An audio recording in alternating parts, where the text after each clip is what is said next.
Breath of Life presents Relentless Pursuit with Pastor Walter L. Pearson, Jr.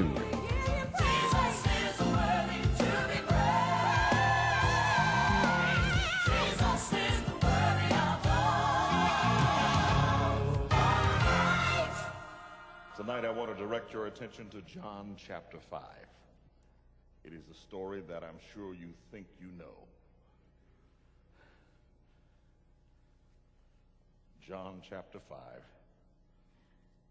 And I think I can capture what we need beginning at verse 5.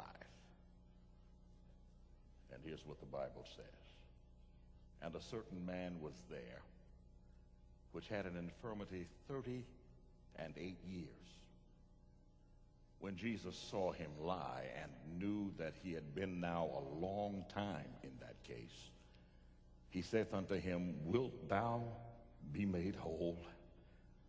The impotent man answered him, Sir, I have no man when the water is troubled to put me into the pool, but while I'm coming, another steppeth down before me.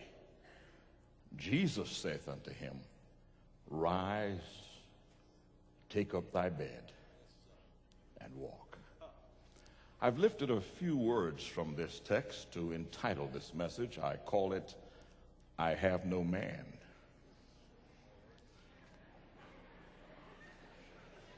Would you pray with me? Father in heaven, tonight we open the scriptures, but we don't do it without asking first that the power of God would be dispensed into this place. I recognize that without Jesus, my voice would mean nothing. My language would be babbling. There would be no meaning whatever. And so I confess that any good word that has ever proceeded from my lips has come by the power of God. Now we trust thee, Father, for we need to hear from the Lord tonight. Speak to us, and our hearts shall be satisfied. In the name of Jesus we pray. Amen. You have heard 25, 30 sermons on the pool of Bethesda. The name of the place is House of Mercy. I suggest to you that it's a strange thing to be called because the very story that we are about to read suggests that there is sometimes no mercy in a place called the House of Mercy. The Bible says there is this pool. I have been to the place where they say is the pool. You've got to be careful because even in the Holy Land, people are not always correct in what they say. But they took my wife and I to a place, and we looked at it, and there we were, looking at Jerusalem. The scholars are still arguing with each other. Is it the sheep gate? Is it the sheep market? Is it the sheep pool? Suffice it to say that at this pool, while you are there trying to be healed, you are exposed to the enterprise.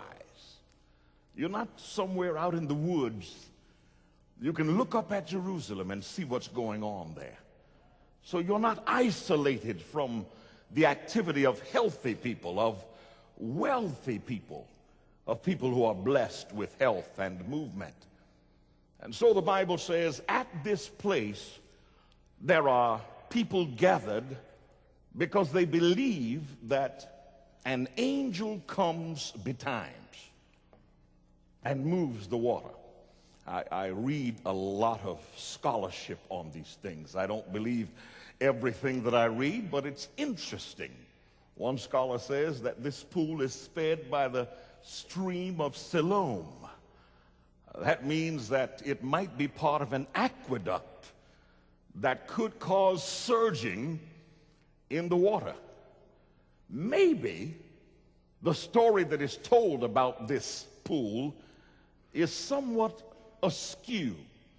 There are people who have said over and over again. In fact, reliable critics have looked at the Bible text and suggest to us that the part of verse 3 that talks about the moving of the water and all of verse 4 that says an angel moves the water was not in the original text. Some proactive scholar came and saw what was there and said, aha, we need to explain this. You know, the Bible is just about enough by itself. That's right. Doesn't really need much help. What do you say? But one of my favorite writers confirms that this whole story is not built on truth. It's built on a tale that is past. How many know that once you start a story, it gains momentum? There are some of us who have been at the wrong end of a story that gained momentum. Somebody tells a little tiny lie about you. But lies are so irresistible that everybody has to add a little bit of his or her personality to it. And by the time you hear it, it is gigantic. So I understand how it could be. But the fact is that perhaps there was a grain of truth at the beginning of the story. I read some things that were fantastic. They talked about what might have happened at the birth of Jesus, what might have happened at the building of the wall around Jerusalem, that some great event might have brought holiness to this land that seeped into the water.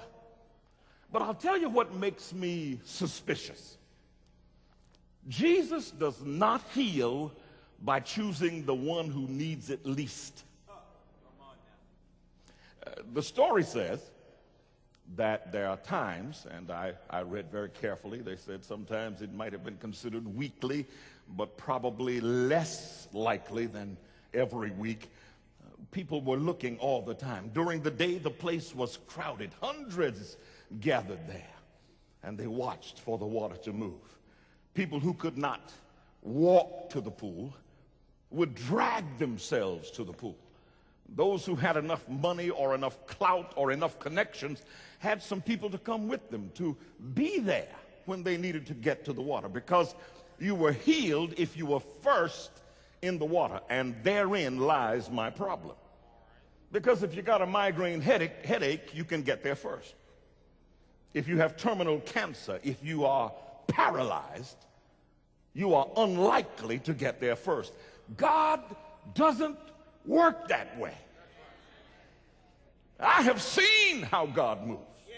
There are times when he takes the most pitiful of cases. In fact, in this very passage, Jesus doesn't go down and say, who looks like they're almost healed? Who looks the healthiest? You know, I would almost be ready to put this whole thing down if Jesus operated in that fashion, that he chose the one who needed him least and healed them. I believe that in order to show his divinity, God often chooses the worst case, because there are some cases that nobody thinks can be healed. I have a sermon that has as its major thesis that God sometimes waits until everybody says there's no hope. It can't be done. There's nothing that can be accomplished, and when everybody has signed off on the impossibility, then God steps in. Because God specializes, you know what the folks say, in things that are impossible. So I don't know whether you are willing to go with me or not, but I think I'm able to substantiate that this was not a story that was based on fact. You know that somebody might have gone there who had a psychosomatic illness. There are people who are ill, but it's not physical. Don't worry, I'm not going too far down that path. Some people will be annoyed with me. But the fact is that some people who are thinking they're sick, and if you think you're sick, you are. You can sit in your bed. You can lie there and be sick. You may not be sick, but if you think you are, you're sick. I know some people who have been sick for ages. No doctor has been able to verify it, but their illness seems palpable. It's in their heads. But could it have been that somebody whose illness was not physical but psychosomatic went down to the pool, saw it move, jumped in, got up and said, "Hey, I'm healed." And you know how that will take off. That's a story that has legs. It'll fly. So if it is true, and I believe that it is, that this story is based on an old wives' tale, if you will, and that people are waiting there because if you have no other hope, you will hope in anything. Incidentally, that's why I think Christians ought to speak up.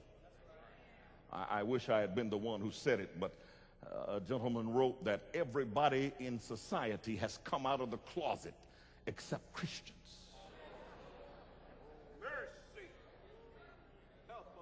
We walk around with people who have no way of getting any help for their needs. And here we are with the source of all power. But we are undercover Christians. And so people pass us all the time who need to know what we have known all along, but we dare not share it with them because it will identify us as Christians. Friends of mine, there are people who are doing many things that are odd, that are strange, that are iconoclastic. Why in the world won't Christians stand up and be counted? Let the redeemed of the Lord say so. Well, if you don't have anything else to believe in, so the people are gathered. There are people who gather there day after day. Someone brings them, and then they take them back. But there are some who don't leave. There are people who come to this place and stay night and day. During the day, the sun scorches. So somebody got ingenious. They said, let's put some shade.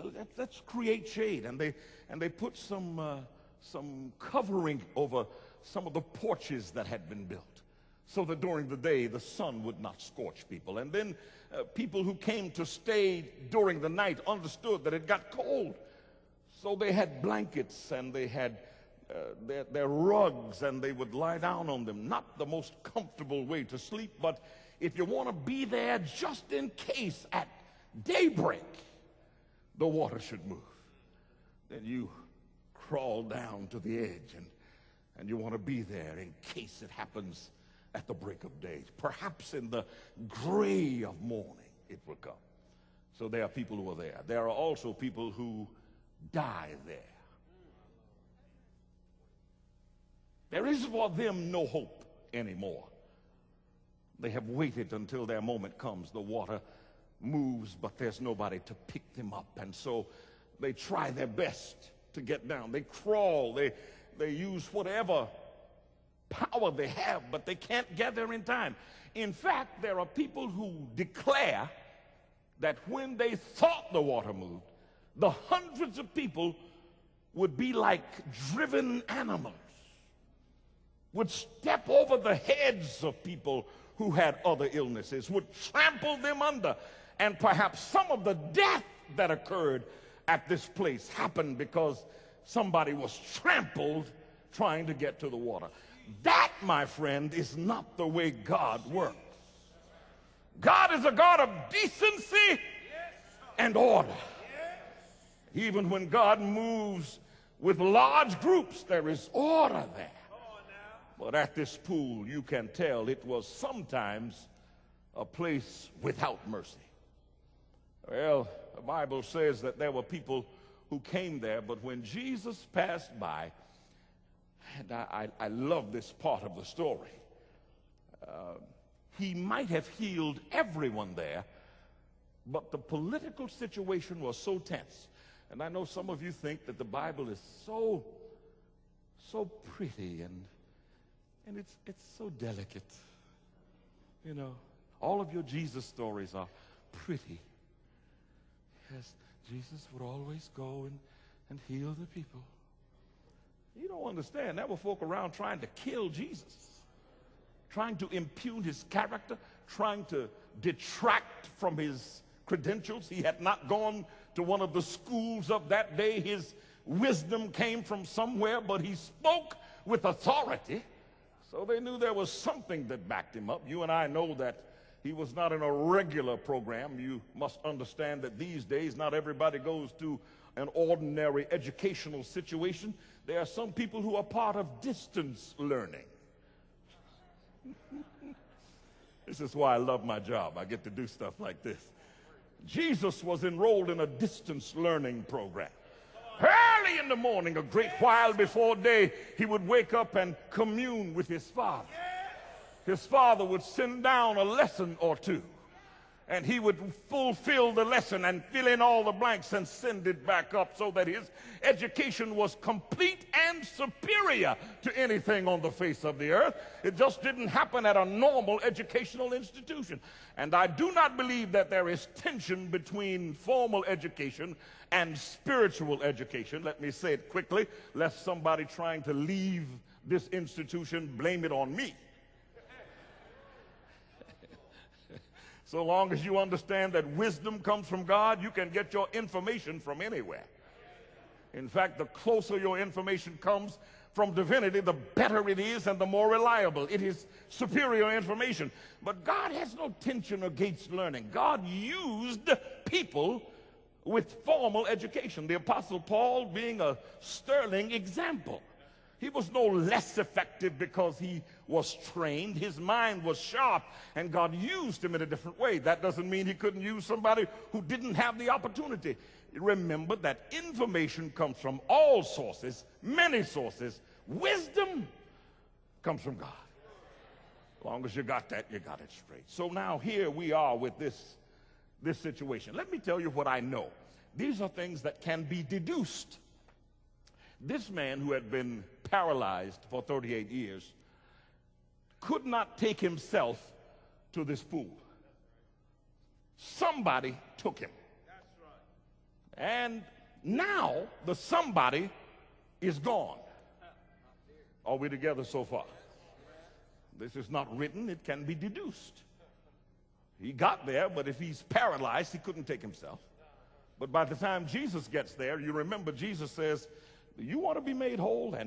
And I catch the words of one of my favorite writers who says that the man looked up and saw that face. That face unlike any other face. Jesus' face was not different because he was too handsome. He had no form or comeliness, Isaiah says, that we might desire him. God might have made Jesus so handsome that every woman would have fallen in love with him, so muscular that every man would have envied him. But his beauty was not from his musculature. It was from what was within. So when that face bent down over that man, it was not that his features were so handsome. It was that there was something of love and power in that face. And when the man saw him, something inside of him leaped. But then he said, no, I've been through this before. So when Jesus says, what do you want me to do for you? Here is his answer. And preachers enjoy ignoring the man's answer. He says, I have no man. Now you knew I was going to take a piece of that. In my travels, and I'm glad that my wife is most often with me because there are different gender groups that approach with separate requests. When a group of young women come, I can almost tell what their quandary might be. I pull my wife close. And sometimes they say the very words that the paralyzed man said. Pastor Pearson, I have no man.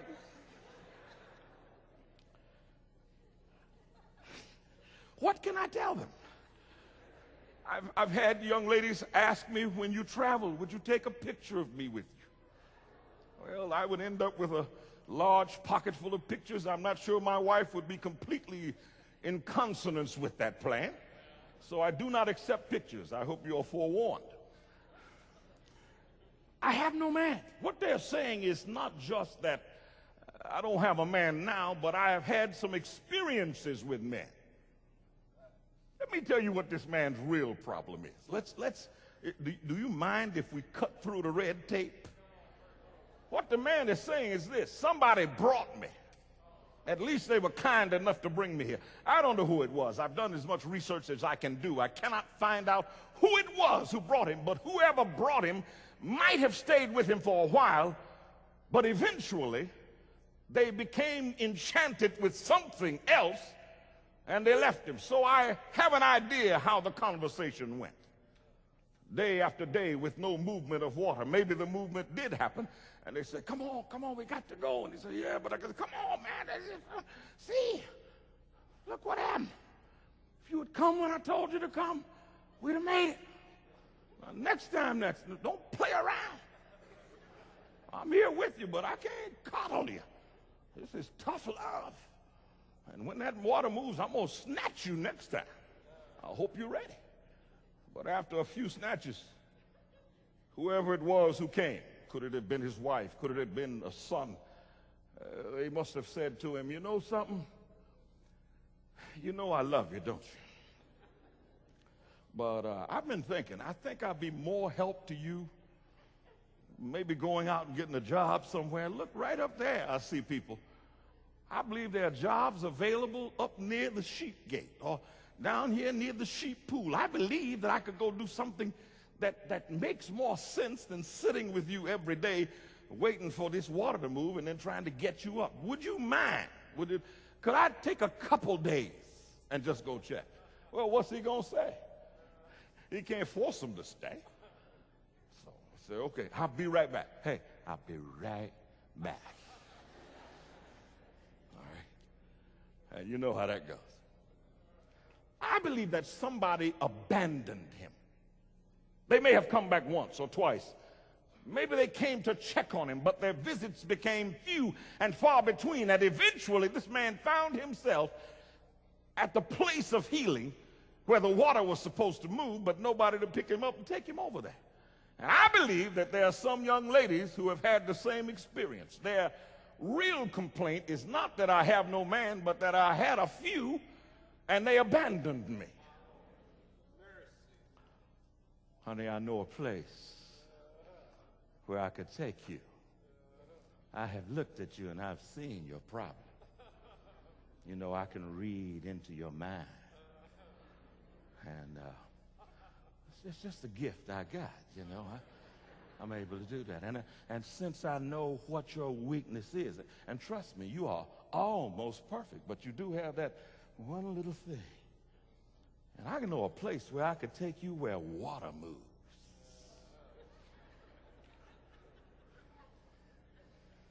Could I take you down there?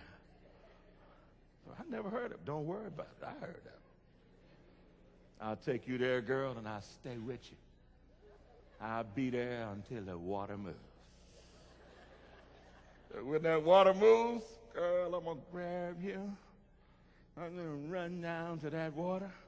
I don't believe there's anybody down there by that pool who can move as fast as I can. Before they know it, I'll have you smack dab in the middle of that water, and we're going to come away with a healed woman.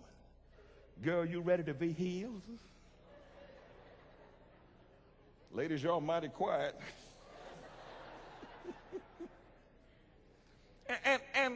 and it's okay if he had stayed. But eventually, something caught his eye up by the gate of Jerusalem. He said, hey, you know I told you I was going to stay here with you? And you know I mean that. Don't you know I mean that? But I just saw a friend of mine up there, and I know this man got something going all the time. And I'm going to tell you something. If you give me a few minutes, in fact, maybe like a day and a half with him, I go up there and get a couple things moving. I come back down here and bring you some food and stuff. You know, we ain't got much down here. All we got is like this rug. I bring us back something so we could at least be comfortable while I'm waiting on that water to move. You know about the water. Waiting on that water to move. So let me just, and you know I love you. But right now I got to go. I'm going to be right back. Ladies, you know the whole story, don't you? I have a daughter. We have had deep analytical conversations. It is rare when the brother even makes that phone call he promised. Y'all real quiet. You act like you don't know anything about this. Are you trying to act like you are not the one who knows this stuff? All the other women know, but you have never experienced it? Well, all I'm saying to you is that there are people who would take you places promising healing that they cannot give. And then when it seems like it might happen, they abandon you. And the hurt is not just in the fact that they told you things that were not true, things that were fantastic, things that were too good to be true, and certainly they sounded like they really were. Look at the story of Adam and Eve. What I want to say is that if I had seen Eve coming back,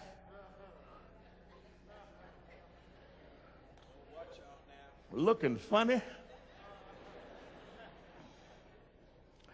you know, I would want to think, I would say, Eve, what you do? Where you been?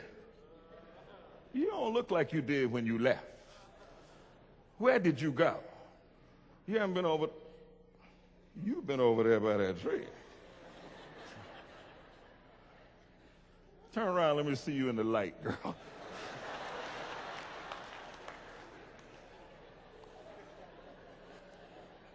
Now, here's what I would want to think.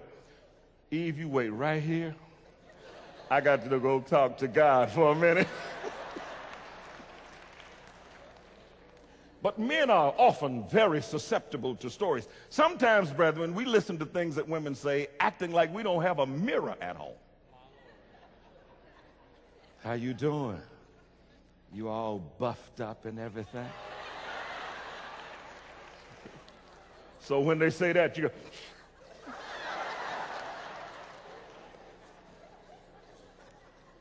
I didn't know you noticed that. What you been doing? Pumping iron or something? Well, you know, I don't do it much, but I'm just kind of naturally that way. Some woman will have you all tied up telling you things that have no relationship with truth.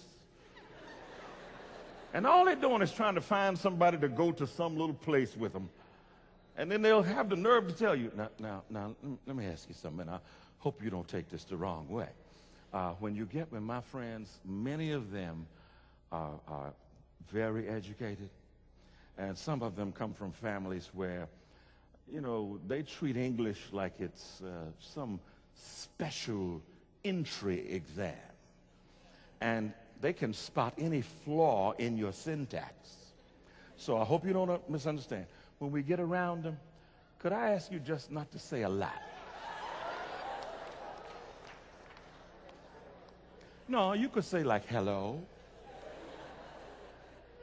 Yeah, that would be okay. But if they ask you any questions about like current events or anything like, you just act like you kind of choked or you sneezing or something. All right? And they tell you, you know something, if you stick with me, I know you haven't had many advantages, but can you tell that I'm on your wavelength? Can you tell what I could do with you if I had the chance? Man, I know places where you could get healed. I know a place where water moves. You want to go with me? Come on, bro. Let me take you on down there. You won't know yourself when you get back. And she's down there with you, too. At least 2 or 3 days. And then after a while, hey, you know something? Can you see that young lady right up there? Went to school with her. You know what? I'd like to just go up there and maybe talk with her. I think I could get up there in like, what, half an hour? Could I run on up there and just kind of say hey to her and come on back?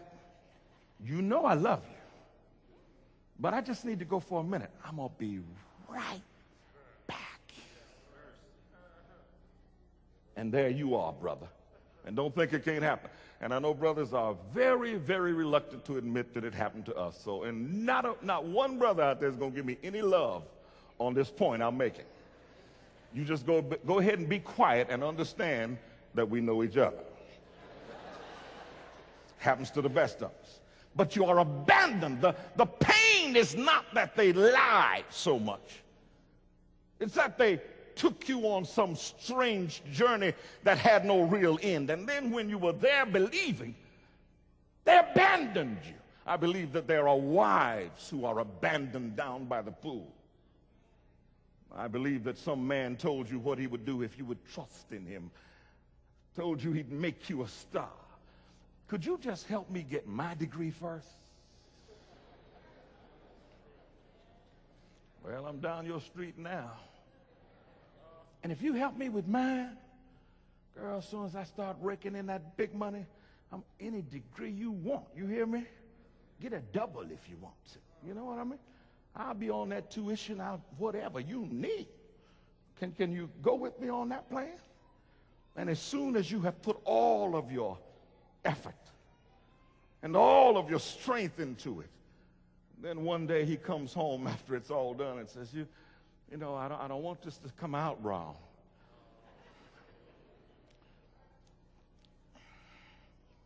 I just feel like I've outgrown this situation. You know, the love we have, I don't think anything can diminish that, but it's just that,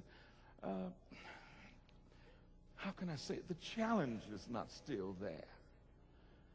And I got some folk that I could go with, and you know, we're not actually breaking up. Don't look at it as a breakup. I just need to go with them for a while. You know, you see what's going on up there? That's what I'm trained to do now. Could I just go up there for a while? You know I love you. I just need to go for a while, and I'll be right back. And brothers, there are some women who will do it to you. All they want is a man to finance the front end of their career, not the whole career. They just need you to supply that degree they didn't pick up. They've already got everyone. All they need is that MRS. Y'all a little slow. You know, I know we don't, you know, we don't see eye to eye on everything. But look, we're going to grow together. You understand what I'm saying? We're going to grow together, and in a few years, nobody going to be able to tell what the backgrounds were, because we're just going to be like that. We're going to be inseparable. But then she's gone, and the problem is not just the pain of the lies or the pain of the spent energy. It's that there you are in a place where you expected healing, but instead you have been abandoned. You have nobody. And what the man is saying is this: Jesus, I don't know whoever you are, he doesn't know his name yet. Here you are bending over me. I want to believe, but I don't have anybody. Here he is wanting somebody to take him to water that probably means nothing, when the one who bends over him has the power to snatch away all the variables. Jesus does not take you through the hoops. You don't need anybody to lift you up to bring you to Jesus. Jesus will come where you are. Yes, sir. And when he comes, he brings healing with him. So Jesus has not come to say, let me pick you up and take you to the water. Jesus has come to make a very terse declaration. And here it is. He bends over and says, rise, take up your bed, and walk. Let me tell you what happens, and I don't know whether you can get your brain around this or not, because it's too simple. Everybody, when they hear stuff like this, they want long formulae. But when Jesus speaks, it doesn't have to be long and convoluted. He says, rise, take up your bed, and walk. He did not say, now, in a minute, I'm going to say some words to you. When I say them to you, because I am the Son of God in human flesh, I have laid down my power, but I still have the ability to call on my Father above. And he can relay power to me that I can dispense to you. And because I was the creator, and my Father can make me once again have that same creating power, I have the power to bring you back to where you ought to be. Jesus didn't go through all that. If you need that kind of explanation, you don't need Jesus. That's right. Come on now. There are some people who are too complicated to get healed by Jesus. All you need to do when Jesus speaks is to believe. Listen, the words of Jesus spoke sudden power into that man's body. Every muscle, every nerve of his body thrilled with the power of the words of Jesus. And all of a sudden, when he looked up in his face, he felt love and power. He felt Jesus breathing the power that was sufficient to get him up. So he did not examine the words. He did not start a feasibility study. He simply believed and obeyed. Now, I've talked to medical professionals who are trained in this thing. And here's what they say. Pastor, if you've been paralyzed for 38 years, it's a nightmare for a physical therapist. It said anybody who's been paralyzed that long, the muscles have atrophied and they've turned inward. In fact, most of them agree that this man was in almost a fetal position, because that's what muscles do that are not used. His knees have pulled up to his abdomen. His arms have folded around each other. His hands, if they move at all, only tremble from time to time. And he looks like an old baby. And there's nothing that can happen for him. Nothing. Most doctors who would look at him would say, no, let's work on somebody else. There's no hope for him. But all Jesus had to do was to go to his bed and say those simple words. And all that man had to do was to seize the power of the words. And all of a sudden, through his body went a charge of power that did more than 10,000 physical therapists could have done in 10 years, because it was Jesus speaking, it was belief taking hold, and it was obedience making the power happen. So a man who can't get up gets up. In fact, there was no stumbling. There was nobody there to help him. Jesus did not reach out and say, let me help you. He had already said the words that could make him walk. In fact, he had the power at that moment not only to walk, but to run, to leap. And I know there's some of you saying, see, that's the reason why I don't believe in the Bible. And that's the reason why you can't get any help. Yes, sir. Because you're so smart. You know so much. Let me tell you something. When you come to Jesus, you got to have childlike faith. My wife will tell you that there was a time when I was in a swimming pool. My little boy had no idea about swimming. In fact, I'd had him on my back for the first few hours, and we were having a ball. And I said, son, let me take you over here and put you down so Daddy can swim. And, you know, he sounded like he agreed. He said, okay. And I took him and sat him down by his mom, and I went back out and I started swimming. Well, my wife looked away for just what felt like a second, and evidently he had not understood the direction I gave him, so he got up, came back and jumped in the water. Little bitty guy. Didn't even understand the concept of swimming. The only thing he knew was his daddy was in the water. Oh, you don't understand me, cousin. So he just got in the water, started going up and down, swallowing water with a smile on his face. Because he knew there was no way in the world he could drown in that water while his daddy was in that water. And I thank God that before he went down too many times, I went over and grabbed my little drowning, smiling son. And when I grabbed him, there was no fear in his face. When he finally got all that water out of his mouth, he said, Daddy, Daddy, I came back. The fact is that if you believe, all things are possible. What makes me angry is that we've come to a time where nobody believes anymore. Here's what I want to tell you. The people who are in the worst trouble are not the women who have been mistreated by men and abandoned, or the men who've been mistreated by women and abandoned, or even the husbands or the wives. The people who are in the worst trouble are the people who went down there with somebody who wasn't a friend. They followed the devil down there. And don't you tell me the devil doesn't make good offers. You know, I hear people all the time acting like it's stupid to sin. Well, it is, but it's sweet up front. If sin were not sweet for a little while, nobody would sin. Come on, folks. I already knew who you are. You can't come in here fooling me like you're all holy and sanctified and beyond sin. All have sinned and come short of the glory of God. So why don't you go ahead and get real and say you followed him a couple times yourself? Because he does make good offers. You come on. A lot of people got in trouble, but you slick. I can look at you and tell you'll never get in trouble. You're too smart to let him catch you. Come on. And here you go. You really think I'm too smart? You're too smart. I can look at you. Look at your face. Look at the shape of your head. You smart. Come on. You know, anybody smart as you, we're going to have some serious good times. And there you go. You're following him. And he takes you and says, where are we going? We're going somewhere where water moves.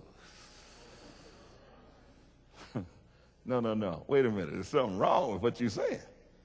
See, I read a story like that a long time ago, and I don't think you were in it. Yeah, but see, sometimes you can read that stuff and get confused. What I'm trying to tell you is, I'm going to take you where the water moves. You're going to be healed.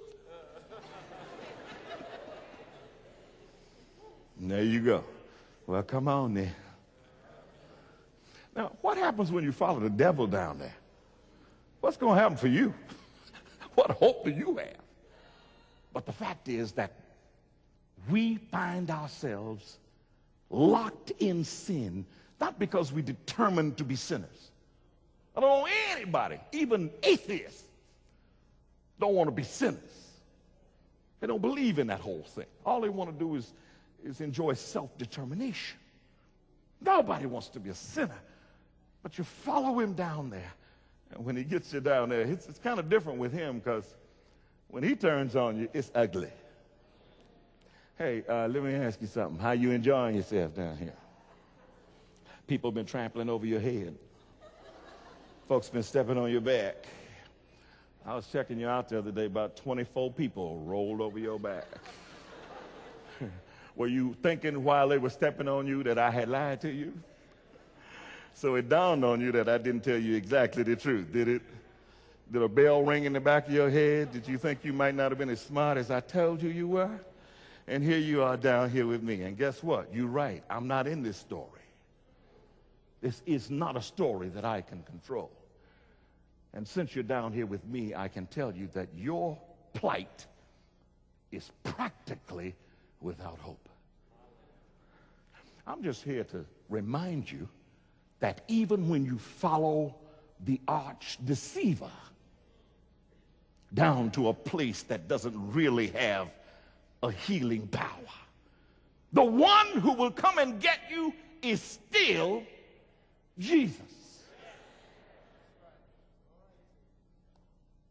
I came from an academy that is well known in some circles, and I had gotten my learner's permit, but had not fully gotten my driver's license. But I had a friend with me who shall be nameless. All of you would know him, but I can't name him. We've got that agreement. We got home, and I said, Dad, let me borrow the car. You got your license? Yeah. All right. So, you know, car wasn't much, but it was all we had. I took it out. We were talking as we pulled out of the driveway. Where you want to go and what you want to do? We're going to tear this little old town. Ah! Y'all didn't think new preachers talk like that? I was in college. I was allowed. We're going to have some fun. The weather was a little funny. It was misty, gray. You could barely see 3 car lengths in front of you. But that's all right. We had the car. We were all dressed up, had on them little funny hats. Way back in those days, the most attractive hat a man could wear was called a stingy brim. Got some old men in here now. I can feel you.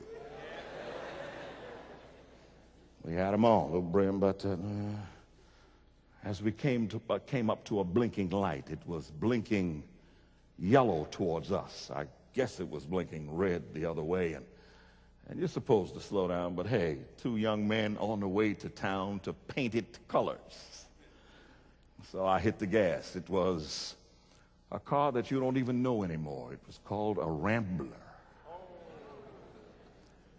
It had under its hood a trusty, take that back, it had under its hood a 6-cylinder engine that made a sound when the accelerator was fully depressed. Almost nothing happened. Came to the blinking yellow, hit the gas. I looked out of my peripheral vision and saw a truck coming as fast as it could come, but there was not enough power in that car to get it out of the way, and the truck hit the Rambler and sent it round and round and round. And I don't know how many times it went round, but when it landed in front of a grocery store, the rear end inside the store. I'm sitting there in Alabama with a learner's permit and no licensed driver sitting next to me. The two elderly people did not have the same suntan that I have. I'm just waiting on you. Presently, there was a sheriff. It's the quintessential Southern sheriff. He's got a pot belly. He's got a big LBJ Stetson hat. He's chewing on the nub of a cigar, and he comes up and says, "Boy, you're in a heap of trouble." As though I didn't already know.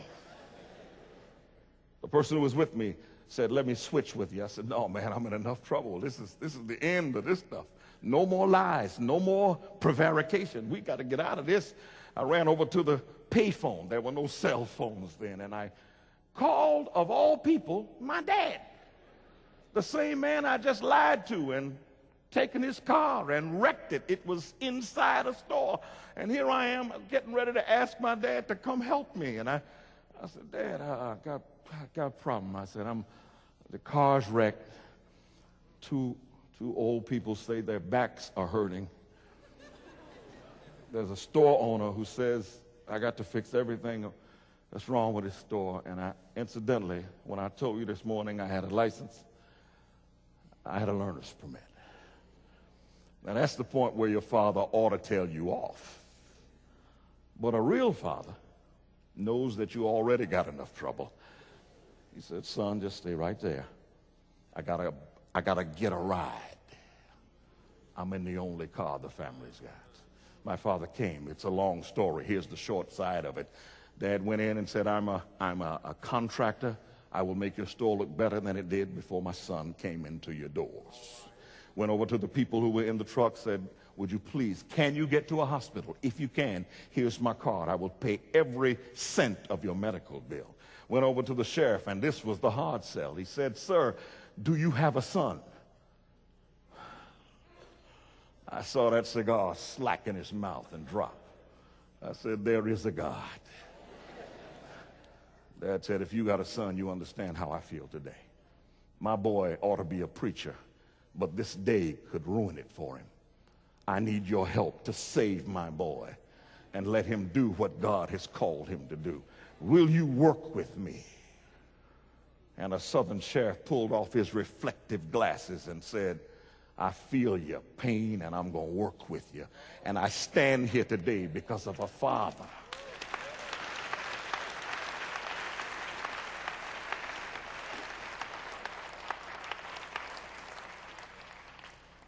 Let me tell you what I want to say to you. Every one of us is down by the pool.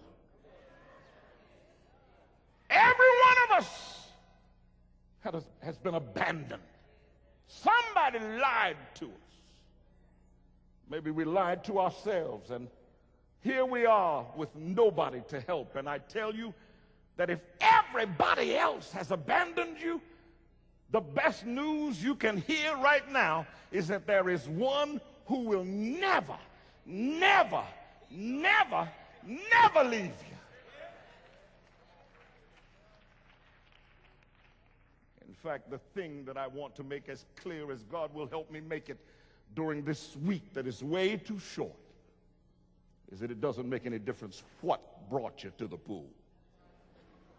Doesn't make any difference who brought you down here, and it doesn't make any difference how soon they abandoned you. Everybody gets abandoned eventually. because nobody stays with you. You can't trust anybody else. When your mother and your father forsake you, Jesus will take you up. So I want to say to you tonight that no matter what stuff you've done, no matter what baggage you carry, no matter how many people you've lied to, maybe you've lied to the very people who you need to help, and the fact is that every one of us has lied to Jesus. And the miracle is that he knew you would lie before you lied, knew your lie while you were telling it, and loved you through it. And even now, after you've lied yourself into a corner that you think is inescapable, tonight, Jesus bends over your bed and says, can I do anything for you? What do you need? And what you ought to say is, you can't help me. I've lied to you. How could you help me when you are the one who I've hurt the most? But Jesus is not about to listen to your story. He came to seek and to save the lost. So tonight, he will bend over your bed and say, rise. Take up your bed and walk. If you can believe him, if you can obey him, you will not shudder, you will not shake, you will not fall. You will stand in the power of Christ, and you will walk in his name. God bless you. Join us next time for more Breath of Life with Pastor Walter L. Pearson, Jr. The Breath of Life free gift offer this week is Built to Last by Dwight Nelson. Go on a scientific and spiritual journey with Pastor Nelson as he carefully examines the evidence for a universe designed by a creator. The findings and conclusion will comfort you and bring you to a new understanding about the God who watches over us all. Just call our toll-free number 877-265-6333 and ask for Built to Last. To order a CD or audio cassette copy of this Breath of Life broadcast, just call our toll-free number 877-BOL-OFFER. That's 877-265-6333. Or you may write to Breath of Life, P.O. Box 97192, Washington, D.C. 20077. The CD or audio cassette is yours for a gift of $5 or more. If you'd like to purchase a DVD or VHS copy, just let us know. Thank you for watching and supporting Breath of Life.